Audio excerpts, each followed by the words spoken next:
Assalamualaikum warahmatullahi wabarakatuh. Perkenankan, pada pertemuan kali ini, Bu Alfira akan menyampaikan materi terkait dengan anatomi dan fisiologi tumbuhan pada organ akar, batang, daun, bunga, dan biji. Sebelum menyampaikan materi pada organ-organ tersebut, perkenankan Bu Alfira menyampaikan terlebih dahulu materi pada jaringan tumbuhan. Secara garis besar, jaringan tumbuhan ini dibagi menjadi dua, yaitu jaringan meristem dan jaringan dewasa. Pertama, saya akan menyampaikan materi terkait dengan jaringan meristem terlebih dahulu.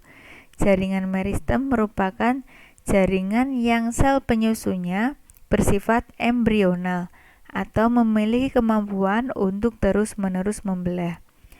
Contohnya ada di gambar bagian kiri ini. Ya, di sini ada jaringan meristem.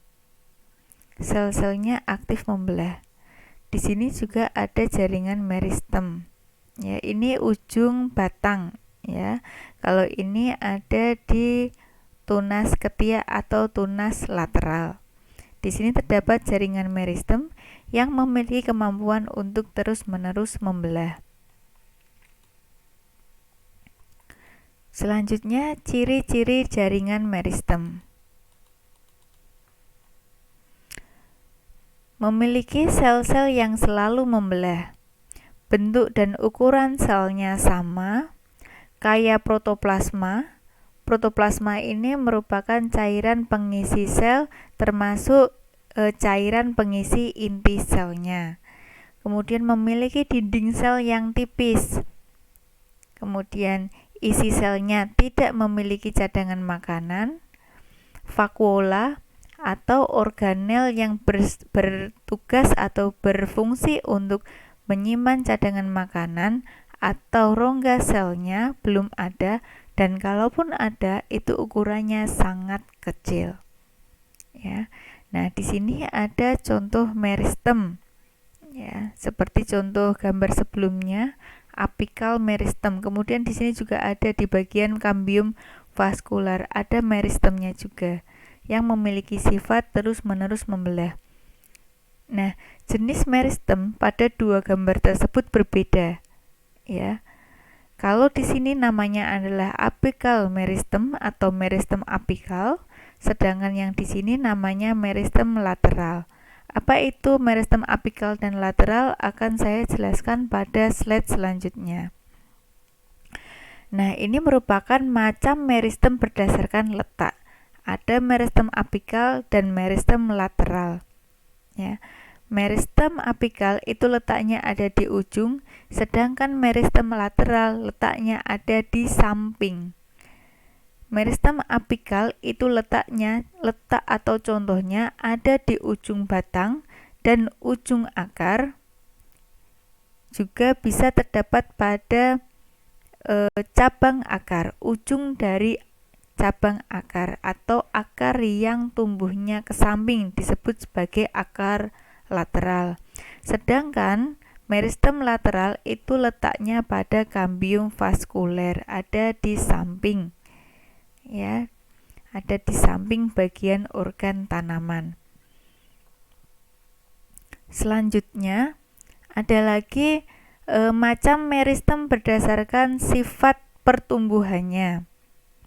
Meristem primer dan meristem sekunder. Meristem primer berasal langsung dari sel-sel yang bersifat embrional atau terus-menerus membelah, menyebabkan pertumbuhan memanjang ke atas atau ke bawah.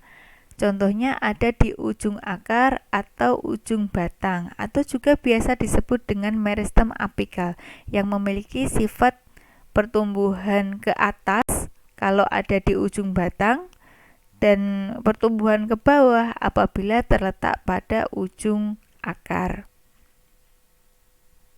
Ya, ini penampang membujur dari ujung akar, ya. Kemudian ini penampang membujur dari ujung batang. Di sini ada tudung akar, kemudian di sini ada meristem apikal. Nah, disinilah zona atau daerah yang memiliki kecepatan tumbuh paling besar atau paling tinggi dibandingkan bagian-bagian yang lainnya. Begitu juga pada meristem yang ada di ujung batang. Disinilah letak pertumbuhan yang paling cepat dibandingkan bagian-bagian yang lainnya. Kemudian meristem selanjutnya adalah meristem sekunder. Nah, meristem ini berasal dari jaringan dewasa yang telah mengadakan diferensiasi atau berubah menjadi meristem, kembali menjadi embryonal kembali. Nah, ini menyebabkan pertumbuhan menyamping atau pertumbuhan menjadi lebar atau pertumbuhan secara horizontal. Letaknya ada di kambium vaskuler dan kambium gabus. Nah, di kambium vaskuler, jaringan meristemnya ini menghasilkan xilem dan floem. Kemudian di kambium gabus, jaringan meristem akan menghasilkan gabus. Ya.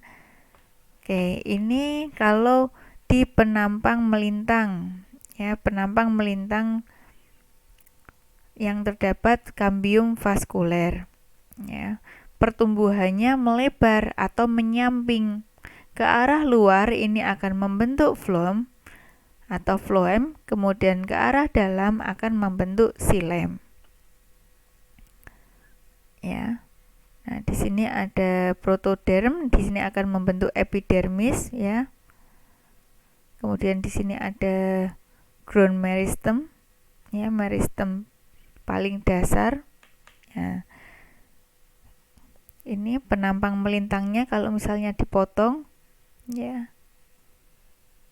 Ini jaringan vaskuler, ada floem yang warnanya ungu ini, xilem yang warnanya biru, kemudian di tengahnya inilah yang disebut sebagai kambium vaskuler. Jadi kambium vaskuler itu letaknya di antara xilem dan floem.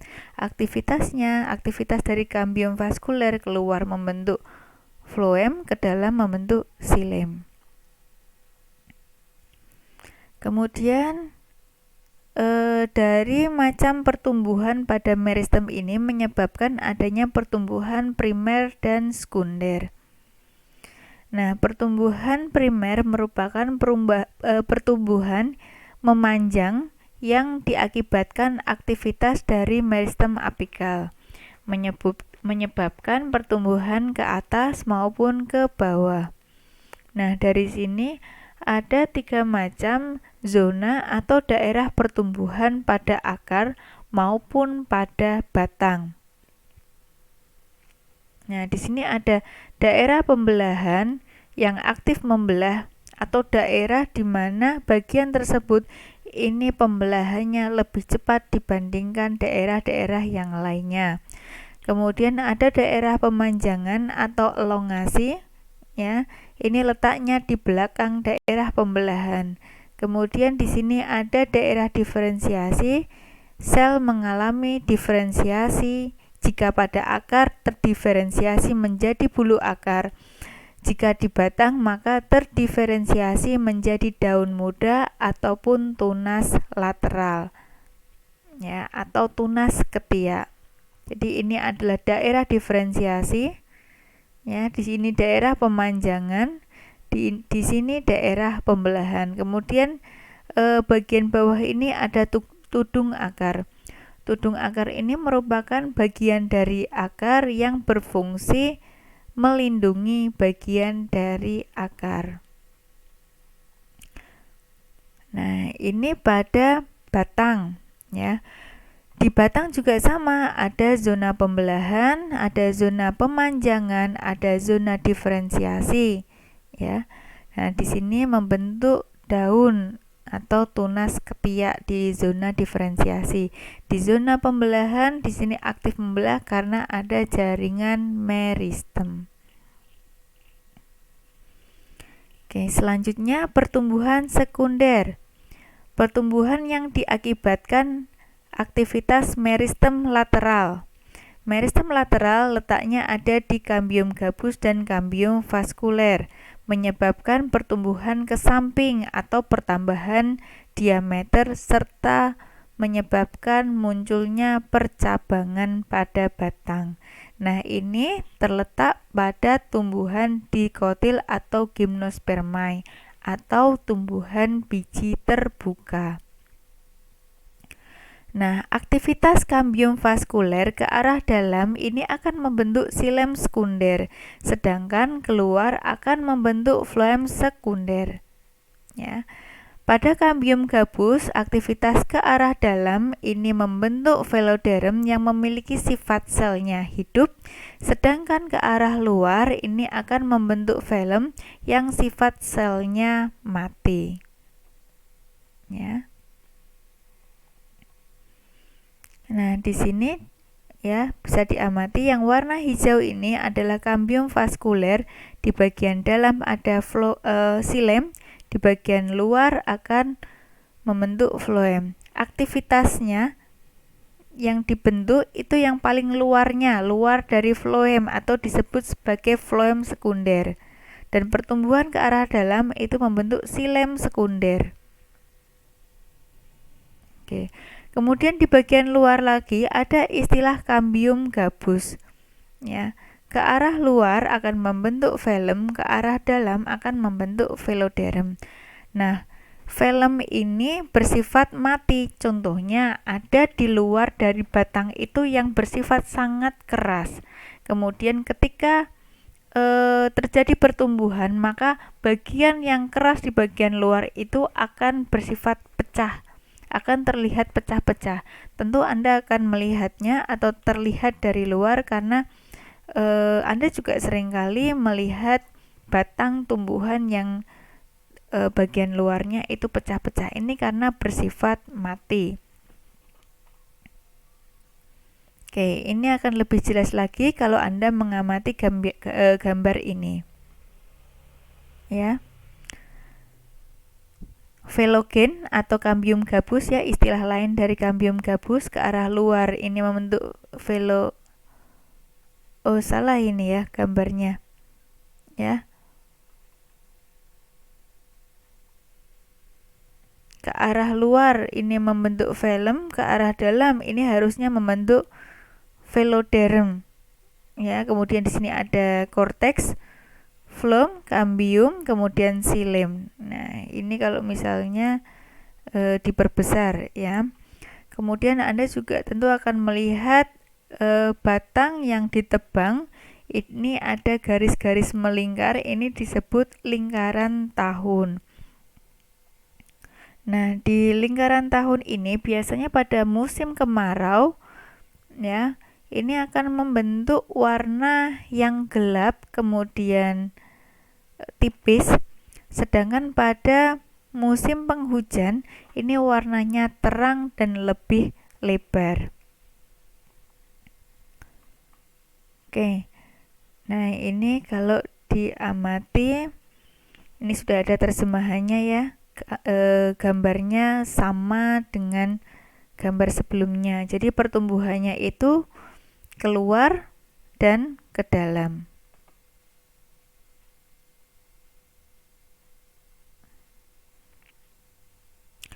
Kemudian setelah Anda mempelajari jaringan meristem, jaringan selanjutnya yang dipelajari adalah jaringan dewasa.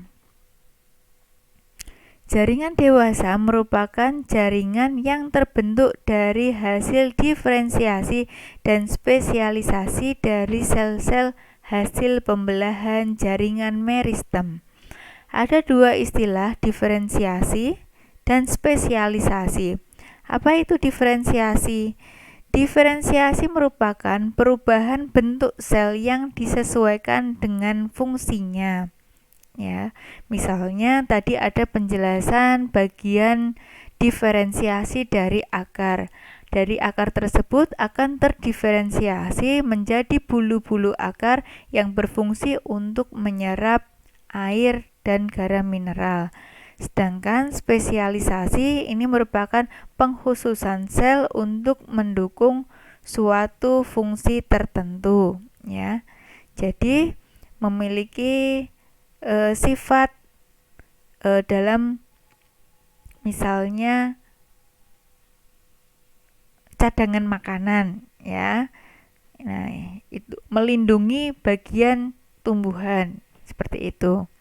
Ya, melindungi agar tidak mudah dimangsa oleh hewan lain atau oleh manusia. Itu terspesialisasi. Nah, ciri khas dari jaringan dewasa telah mengalami diferensiasi. Ya, bisa membentuk daun, bisa membentuk tunas lateral ya. Pada umumnya tidak membelah lagi. Bentuknya permanen, rongga selnya besar, dinding sel sudah mengalami penebalan. Ada 5 macam jaringan dewasa. Ya. Ada jaringan parenkim ya. Ada jaringan penyokong. Penyokong ini ada jaringan kolenkim dan sklerenkim. Ada jaringan pengangkut xilem dan floem. Kemudian ada jaringan epidermis dan ada jaringan gabus. Yang pertama, jaringan epidermis merupakan jaringan yang menutupi permukaan tumbuhan. Ciri-cirinya, bentuk selnya seperti balok, kemudian tersusun berlapis, tunggal, rapat, dan tidak ada ruang antar sel. Kemudian di bagian epidermis ini tidak memiliki klorofil kecuali pada stomata yang terdapat pada jaringan epidermis. Nah, bisa mengalami modifikasi sesuai dengan letak dan fungsinya. Nah, ini adalah penampang membujur ya dari daun ya. Ini jaringan epidermis. Di antara jaringan epidermis ini terdapat stomata. Nah, di bagian inilah ya bagian yang memiliki kandungan klorofil. Nah, pada penampang melintang akar, maka jaringan ini karena letaknya paling luar, maka epidermis yang digambar ini digambarkan dengan warna ungu. Ya, di bagian paling luar. Epidermis mampu mengalami modifikasi. Yang pertama, stomata. Ya, stomata berfungsi sebagai tempat pertukaran gas atau udara. Kemudian ada lagi trikomata. Ya, trikomata ini bisa terdapat pada batang maupun daun. Nah, kalau diamati di bawah mikroskop, trikomata atau trikoma ini bisa berbentuk cabang-cabang seperti ini atau bisa berbentuk seperti bintang. Nah, contoh trikoma ini terdapat pada daun, misalnya pada daun tembakau ya. Daun tembakau itu kan teksturnya kasar. Ini merupakan trikoma. Kalau diamati di bawah mikroskop akan berbentuk seperti jarum-jarum seperti ini. Ada lagi di bagian daun durian ya, di bawahnya ya, atau daun-daun yang memiliki sisik, maka ini bisa disebut dengan trikomata. Fungsinya untuk melindungi dari daun itu sendiri. Kemudian ada lagi modifikasi epidermis berupa duri. Ada lagi yang namanya filamen ya. Kemudian ada lagi sel kersik ya. Kemudian jaringan yang kedua yaitu jaringan parenkim atau jaringan dasar. Jaringan dasar ya, jaringan yang mengisi dari suatu organ. Nah, kalau ini adalah organ daun. Oke. Kalau ini adalah organ dari akar. Ini ada sel parenkim. Ya, jaringan parenkim ini ada parenkim palisade. Kemudian ada jaringan bunga karang. Ya, parenkim ada di bagian dalam ini, bukan di bagian luar. Ya.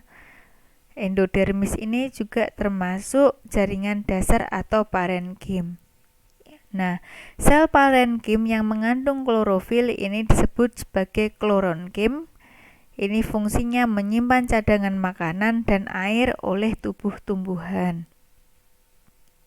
Fungsi dari jaringan parenkim, ya, menyimpan cadangan makanan dan air oleh tubuh tumbuhan. Nah, ada beberapa macam dari parenkim. Yang pertama ada parenkim asimilasi atau klorenkim, ini mengandung klorofil dan berfungsi untuk fotosintesis. Contohnya adalah parenkim palisade, ya, atau jaringan tiang. Kemudian parenkim spons atau jaringan bunga karang. Ada parenkim penimbun. Ini fungsinya menyimpan cadangan makanan. Contohnya umbi akar atau umbi batang. Ada lagi parenkim air, ya. Dasarnya, coba Anda bayangkan dasar pada tumbuhan xerofit atau tumbuhan epifit, ya. Ini contohnya pada enceng gondok, ya, epifit pada anggrek, ya. Ini fungsinya menyimpan air. Kemudian mohon maaf, ini terdapat pada kaktus, ya, kaktus. Kemudian parenkim udara atau aerenkim menyimpan udara karena memiliki ruang antar sel yang sangat besar. Terdapat pada batang dan daun tumbuhan hidrofit. Nah, ini yang enceng gondok, ya, atau tanaman yang ada di akuarium, ya, atau teratai. Nah, ini terdapat parenkim udara atau aerenkim. Jaringan selanjutnya ini jaringan penguat atau penyokong. Fungsinya untuk menguatkan bagian tubuh tumbuhan. Ada dua macam, yaitu kolenkim dan sklerenkim. Ya, kalau kolenkim ini sel-selnya bersifat hidup, sedangkan sklerenkim ini selnya bersifat mati. Ya. Nah, jaringan penguat kolenkim dan sklerenkim di sini akan dijelaskan perbedaannya. Kalau kolenkim, sudut dinding selnya mengalami penebalan selulosa, sifatnya lentur, kemudian bersifat hidup. Biasanya terdapat pada tumbuhan muda. Fungsinya tentu menguatkan atau menyokong tumbuhan yang masih muda. Letaknya ada di bawah epidermis, di tangkai daun, ada di ibu tulang daun, dan di urat daun. Jadi seperti rangka, seperti rangka atau tulang pada tanaman. Kemudian sklerenkim, jaringan yang seluruh dinding selnya mengalami penebalan lignin dan sedikit selulosa, sehingga bersifat mati, kaku, keras, ditemukan pada tumbuhan yang sudah tua. Nah, ada dua macam sklerenkim, yaitu serabut, serat, dan fiber. Serabut, serat, dan fiber, dan sklerit atau sel batu. Oke, Anda bisa membayangkan contohnya. Ya, serat atau fiber ukurannya panjang, ujungnya runcing, lumen sempit, kemudian dinding selnya tebal. Ini letaknya ada di akar, batang, daun, buah, dan berkas pengangkut, ya. Fungsinya ini bisa digunakan sebagai pembentuk pakaian, tali rami, dadung, atau pengisi kasur, kapuk randu, ya. Serat fiber, Anda bisa membayangkan, ya, Anda pernah melihat kapuk randu. Ya. Ini kalau misalnya diamati di bawah mikroskop, ya, ini akan terlihat bahwa memiliki ujung yang sangat runcing, ya, dan bersifat mati. Kemudian sklerit atau sel batu memiliki dinding sel yang keras, lebih pendek dari fiber.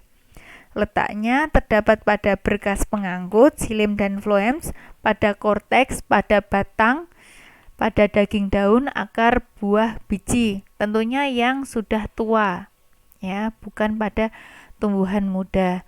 Ini contohnya ada di tanaman kacang ya, kulit kacang, ada di kulit biji kenari, dan ada juga di batok kelapa. Atau di bagian luar dari batang yang bersifat keras.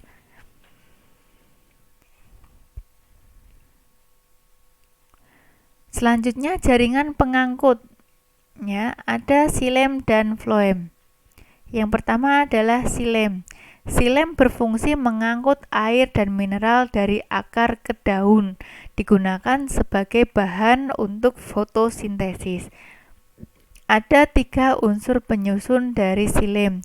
Yang pertama trakeit, kemudian ada trakea dan serabut xilem. Trakeit ini selnya panjang, runcing, kemudian dinding selnya berlubang, kemudian terdapat sekat di antara sel. Sedangkan trakea ini selnya berbentuk tabung, sekat dan selnya sudah hilang. Ini digunakan sebagai tempat lewatnya air dan garam mineral. Sedangkan serabut xilem ini sel-selnya panjang, ujungnya runcing, biasanya melekat pada trakea yang berfungsi sebagai penguat atau penyokong dari xilem. Oke, bisa dibayangkan ya. Nah, ini contoh dari xilem. Oke, gambarnya yang trakeit belum ada ya. Ini protoxilem, ini metaxilem yang di bagian tengah ya. Kemudian selanjutnya ada floem. Nah, ini gambar xilem ya. Ini gambar kambium, kemudian ini floem, membawa air dari akar ke daun ya. Kemudian floem ya, ini membawa zat makanan dari daun ke seluruh tubuh. Jadi arah panahnya berbeda, berlawanan. Ya, jadi sudah saya sampaikan tadi, floem menyalurkan zat makanan dari hasil fotosintesis dari daun ke seluruh bagian tumbuhan. Unsur penyusunnya ada pembuluh tapis atau buluh tapis, ada sel-sel pengiring, kemudian ada serabut floem, kemudian ada juga parenkim floem. Contoh gambar floem ya. Ini membawa makanan dari daun ya, ke seluruh tubuh. Pembuluh tapis bentuknya tabung, ujungnya berlubang. Ya, fungsinya mengangkut sari makanan atau hasil fotosintesis. Sel pengiring bentuknya silinder ya, ada di kanan kiri. Plasmanya pekat atau airnya pekat, fungsinya memberi makanan pada floem. Serabut floem bentuknya panjang, ujungnya berhimpit, dindingnya tebal. Ini berfungsi sebagai penguat atau penyokong floem. Kemudian parenkim floem ini bentuknya seperti kubus, fungsinya menyimpan cadangan makanan. Ada beberapa berkas pengangkut tipenya. Yang pertama adalah kolateral, konsentris, kemudian radial. Nah, kalau kolateral, ada kolateral terbuka dan kolateral tertutup. Bedanya kalau terbuka antara xilem dan floem ini terdapat kambium, terdapat pada tumbuhan dikotil. Sedangkan kolateral tertutup ini di antara xilem dan floem tidak ditemukan kambium, terdapat pada tanaman atau tumbuhan monokotil. Tipe berkas pengangkut konsentris ya, xilem dan floem ini berbentuk cincin silindris. Ada 2 tipe, yaitu amfikribal dan amfifasal. Amfikribal ini floem mengelilingi xilem. Contohnya pada tanaman paku atau Pteridophyta. Amfifasal kebalikannya, xilem mengelilingi floem. Ini contohnya pada tanaman monokotil atau pada contoh tanaman lain yaitu Liliaceae, yaitu tanaman lili dan bawang-bawangan. xilem mengelilingi floem ya. Kemudian ada lagi ikatan pembuluh radial antara xilem dan floem ini berselang-seling.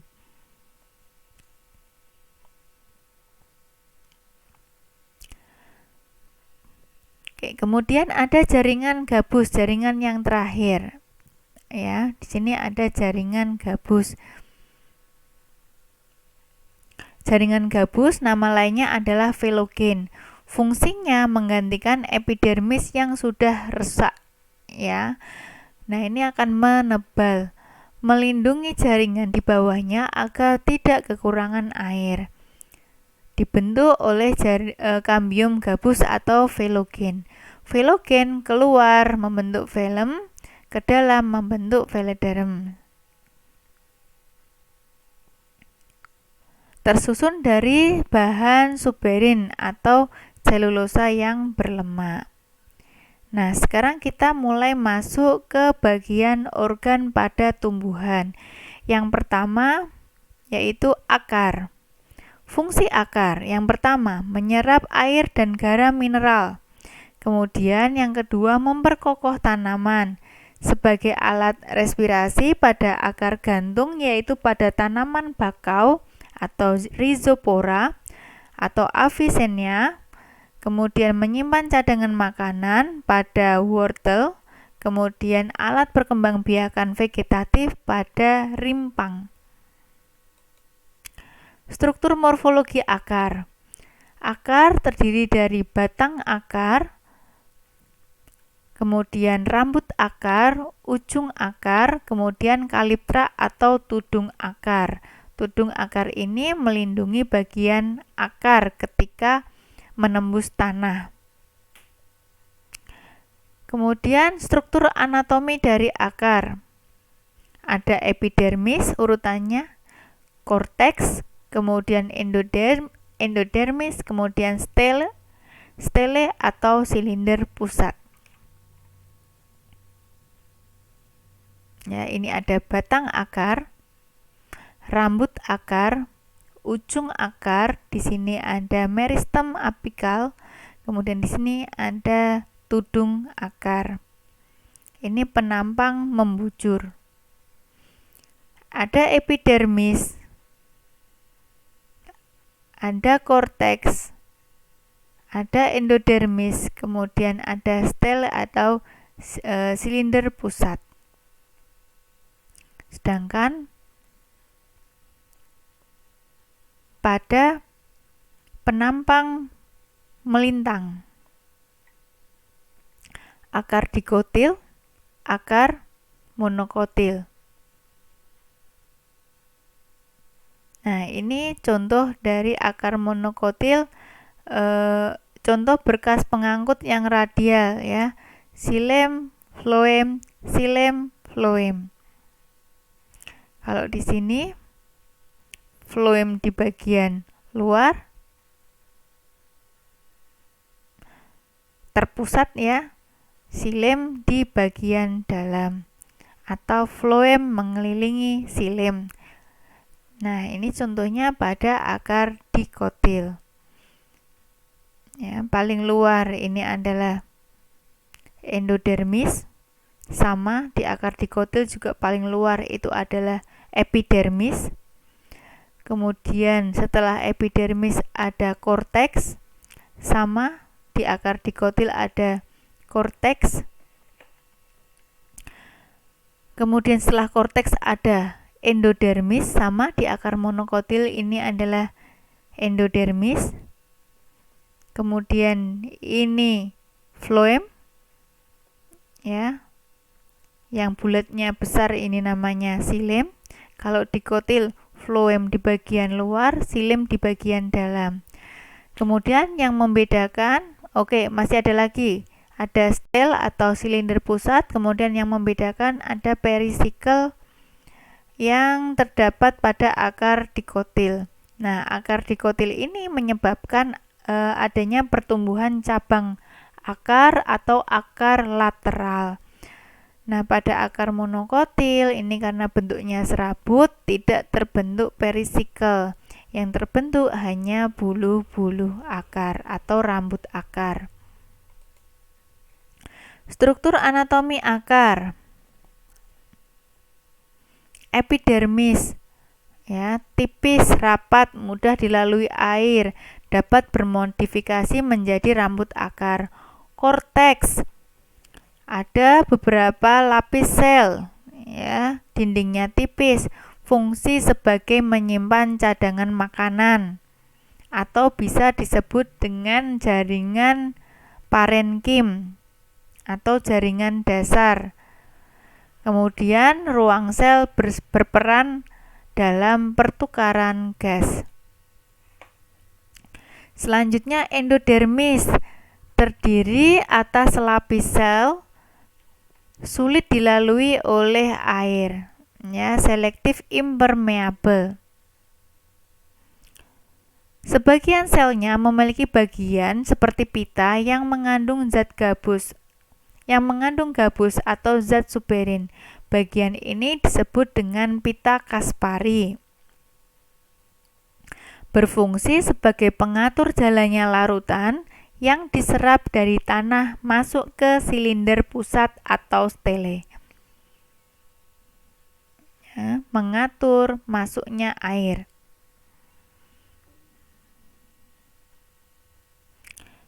Silinder pusat atau stele, terdiri dari silem, pembuluh kayu, perisikel atau perikambium, dan floem atau pembuluh tapis. Perisikel terdapat pada akar dikotil. Merupakan lapisan terluar dari silinder pusat, terdiri dari satu atau beberapa lapisan sel. Perisikel berfungsi dalam pertumbuhan sekunder dan pertumbuhan akar ke samping. Silem dan floem terletak di sebelah dalam dari perisikel. Ini yang terdapat pada akar dikotil. Nah, sedangkan akar potongan memanjang atau membujur, ya, bentuknya seperti ini. Sudah saya jelaskan pada bagian zona atau daerah pemanjangan pada meristem, ya, tidak perlu saya jelaskan lagi. Kemudian ini melintang.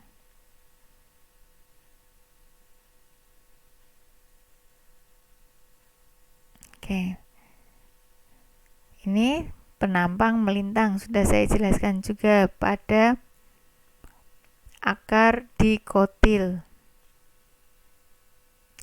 Selanjutnya organ batang.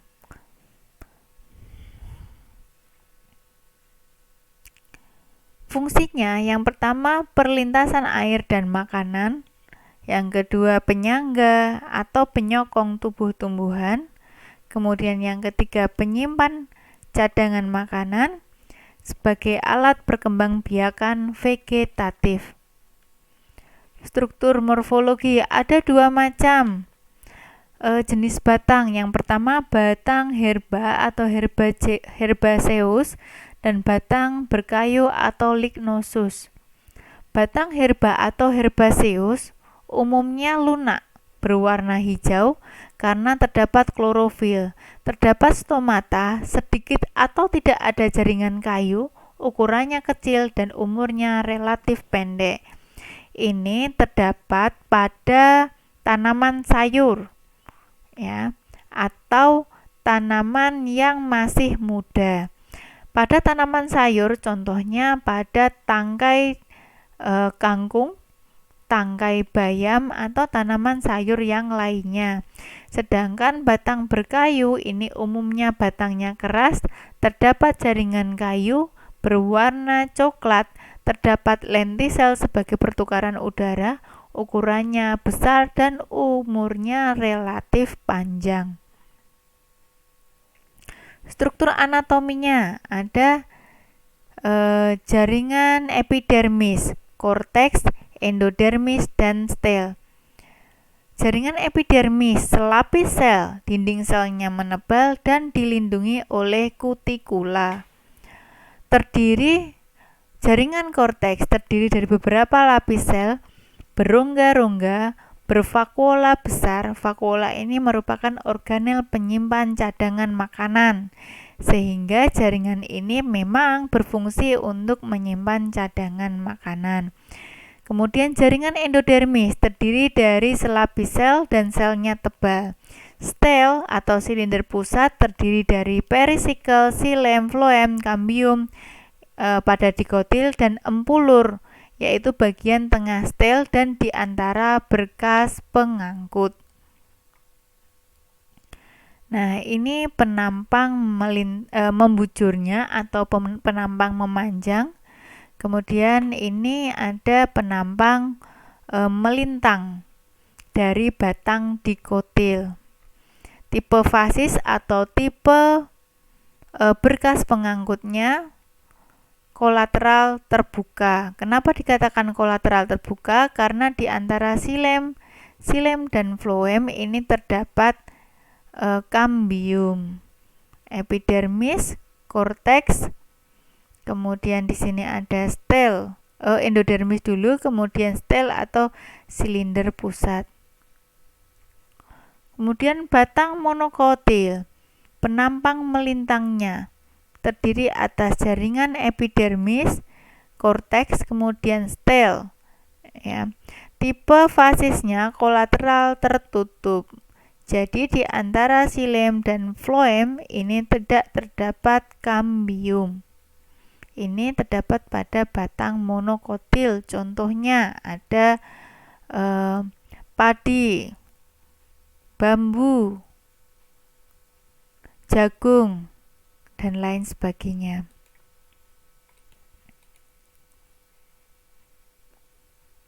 Oke. Ini ya, bedanya ada di berkas vaskulernya.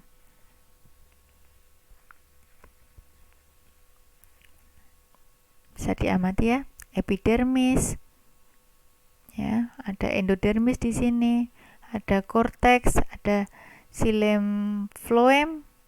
Ya, di antaranya ada kambium pada batang dikotil. Kalau di monokotil tersebar, ya, xilem dan floemnya.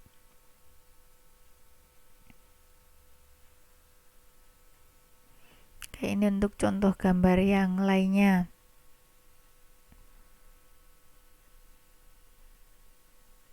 Oke, ini masih ada beberapa referensi untuk gambar yang lainnya terkait dengan batang dikotil dan monokotil.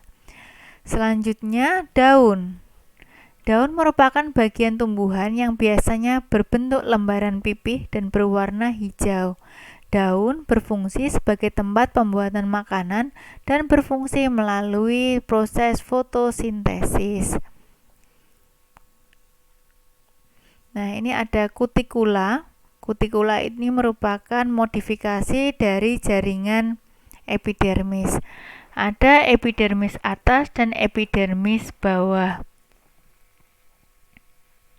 Nah, di sini ada jaringan parenkim palisade atau jaringan tiang yang di dalamnya ada kloroplas.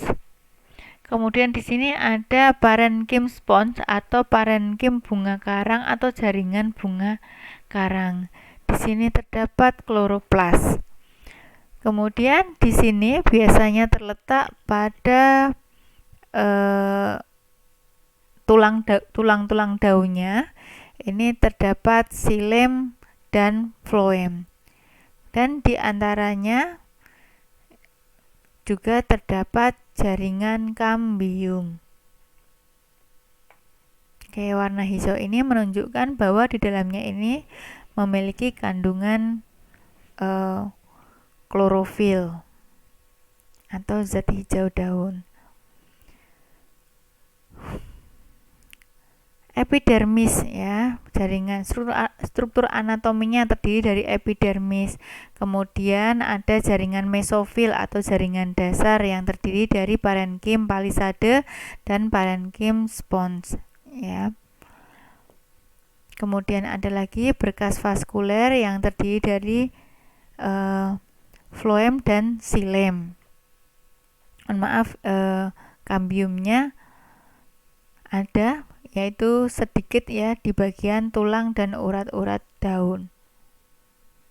Kemudian struktur anatomi daun. Ya.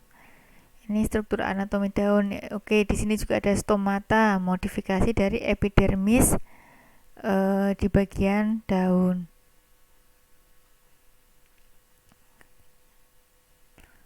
Oke, selanjutnya masih di referensi gambar yang lain. Oke, warna pink ini merupakan tangkai atau urat-urat daun, ya. Nah, di sini di dalamnya terdapat xilem dan floem. Ini merupakan saluran yang saling terhubung dari akar sampai daun. Memang ditujukan untuk mengangkut air dan garam mineral serta meneruskan hasil fotosintesis dan ke seluruh tubuh. Jadi memang terdapat pada tulang akar daun sampai ke batang, sampai ke akar. Oke, sudah ya, bisa dipahami ya. Ini adalah potongan melintang ya. Ini potongan melintang. Jadi kita bisa melihat semuanya. Jadi kalau misalnya kita praktikum, ada dua tampilan yang berbeda. Kalau misalnya praktikum kita memotong secara melintang, akan terlihat epidermisnya, kemudian mesofil daun. Kalau misalnya kita menyayatnya atau memotongnya secara membujur, yang bisa kita lihat adalah jaringan epidermisnya saja. Kemudian ada modifikasinya seperti stomata. Stomata biasanya akan nampak jelas apabila kita menyayat secara membujur atau memanjang.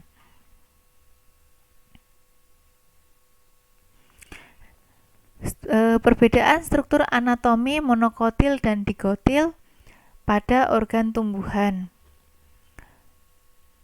Batang dikotil, epidermisnya lebih tipis. Struktur batang tumbuhan muda beda dengan yang tua.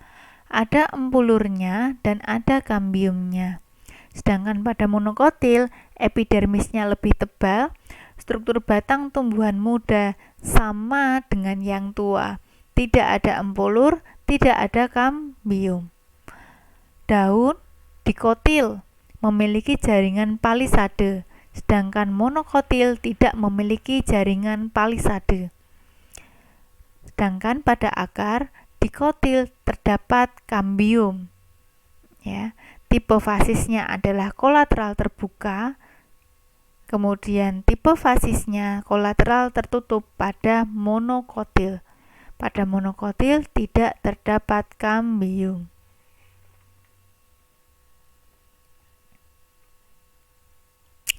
Pengangkutan air dan mineral dibagi menjadi dua, yaitu ekstravaskuler dan intravaskuler.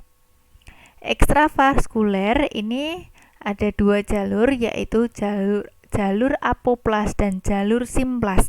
Sedangkan intravaskuler ini melalui xilem. Ya, ini gambarnya. Jadi buluh akar atau rambut akar menyerap air. Simplas ya, ini melalui bagian dalam dari sel. Sedangkan apoplas ini melalui ruang antar sel yang ada di bagian akar itu sendiri. Kemudian melalui pita Kaspari. Kemudian bisa masuk ke dalam tubuh, dilanjutkan ke intravaskuler melalui xilem. Dari xilem ya akan dilanjutkan atau diteruskan sampai ke daun untuk dijadikan sebagai bahan untuk proses fotosintesis.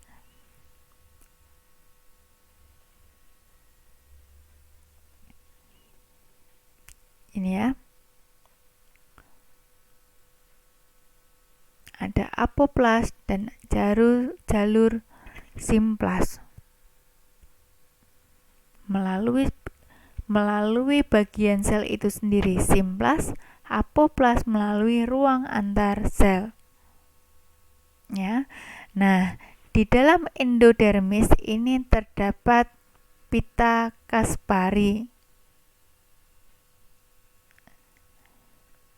Ya. Jadi pita Kaspari ini fungsinya adalah kedap air. Maka jalur air itu harus menghindari dari pita Kaspari untuk sampai ke jaringan xilem. Ya. Jadi pita Kaspari yang di bagian endodermis ini menghambat laju air. Maka laju air ini harus menghindari dari bagian pita Kaspari sampai menuju ke jaringan xilem dan diteruskan ke dalam daun. Selanjutnya, organ bunga dan biji. Struktur bunga, ya, ini ada mahkota, kelopak bunga, bakal biji, kemudian ada benang sari atau stamen, ada kepala sari atau antar. Kemudian di sini ada bakal buah, ya, di luar dari bakal biji ini ada bakal buah. Kemudian ada putik atau pistil, ya. Bagian putik itu terdiri dari kepala putik. Ya. Jadi ini seluruhnya adalah bagian putik. Putik ini organ kelamin betina, sedangkan benang sari ini merupakan organ kelamin jantan. Berdasarkan kelamin bunga, ada bunga biseksual atau hermaprodit, yaitu satu bunga terdapat benang sari dan putik, atau satu bunga terdiri dari alat kelamin betina dan alat kelamin jantan.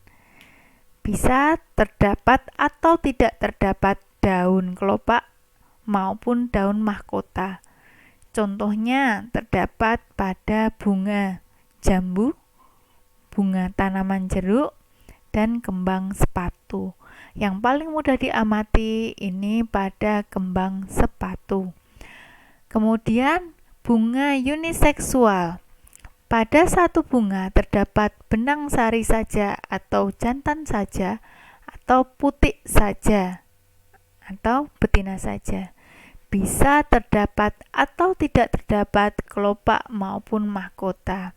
Contohnya ada jagung, kelapa, bayam, bunga jagung, bunga kelapa, dan bunga bayam. Nah, yang A ini merupakan bunga lengkap, ya, biseksual, hermaprodit. Yang B dan C itu uniseksual, hanya terdapat benang sari saja atau putik saja. Kemudian ada pembentukan gamet jantan, ada proses pembentukan gamet jantan atau pembentukan kelamin jantan. Ini terdapat pada benang sari. Oke, kita amati benang sari. Ya, ini ada kotak sari. Di dalamnya ada sel induk mikrospora mengalami pembelahan meiosis 1. Ya, kemudian di sini ada meiosis 2, dihasilkan 4 sel anak, ya. Dari satu sel induk dihasilkan 4 sel anak. Ya, kemudian mengalami pembelahan mitosis. Di sini ada inti vegetatif dan ini inti generatif.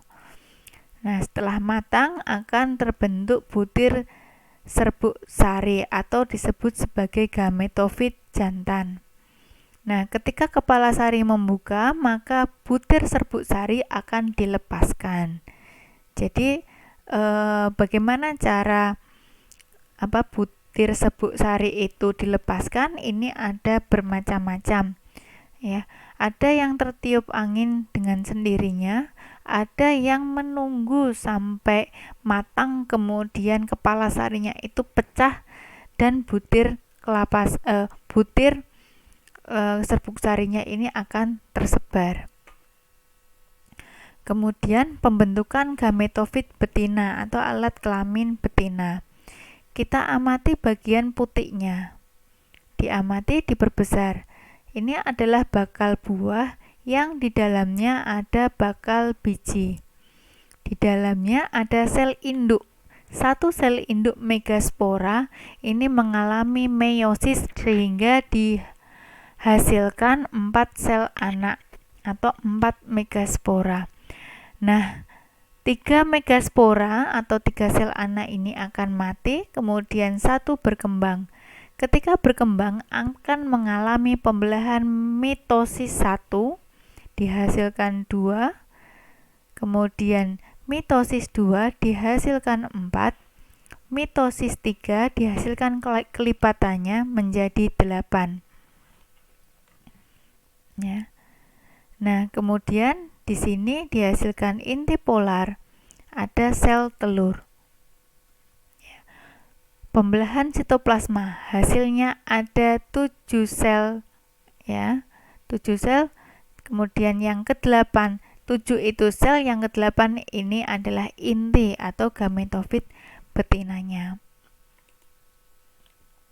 Oke, selanjutnya adalah proses fertilisasi atau proses pembuahan,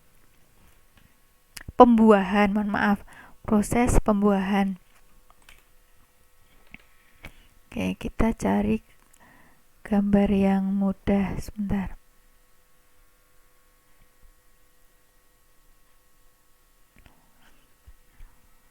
Oke, jadi inti dari fertilisasi atau pembuahan, ya, jika sperma ini membuahi sel telur akan terbentuk zigot. Zigot ini nantinya akan berkembang menjadi biji. Sperma yang kedua ini membuahi, ya, polar nuklei, ya, yang ada di sini akan menghasilkan endosperm yang nantinya akan membelah atau akan menghasilkan buah. Ya. Nah, ini dari zigot, ya. Zigot ini biji. Jika ditanam ini akan mengalami perkecambahan. Kemudian dia membentuk